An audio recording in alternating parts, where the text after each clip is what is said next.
37. So about 37. You had no real quote unquote career. Right.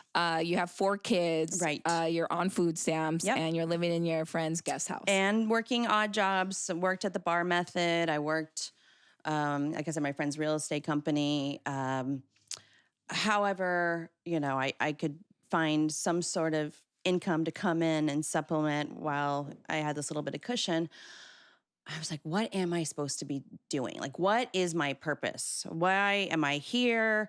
Why? You start to do a lot of, you want a spiritual journey. Yes. Okay. So let's talk about that before we find your purpose, because I feel like you do what you got to do to make ends meet. And then you come to a point where like, what is going to make me happy? Because up until then, I'm going to go ahead and say probably you didn't ever put yourself first, right? You didn't put, it was your kids, it was your husband, it was whoever else would survive. And then you come to a realization probably in your 30s where you're like, what the fuck am I doing with my life? Like, what am I going to live my whole life like this, right? Right. So someone who may be like at that moment, like, how do you start this spiritual journey? How do you find your purpose? Because, I had a friend and I'm like, what makes you happy? Let's start with that, right? And she literally is like what's my, and she's like, I don't know. Like, I don't know. Like, you know what I mean? When you're at rock bottom and you've lost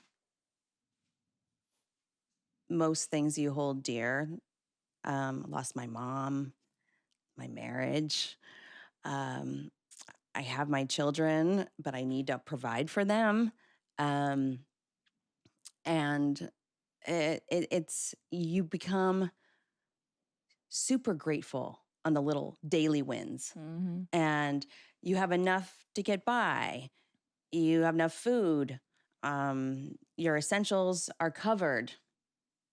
You live in gratitude. Yes. Then it's just like, you don't sweat the small things. You stop caring about all the BS. Yep. From that point on, I didn't care what one person thought of me. I didn't care. I wasn't embarrassed anymore. I was proud of myself from picking myself up by the bootstraps and like, I got this. I'm gonna figure it out.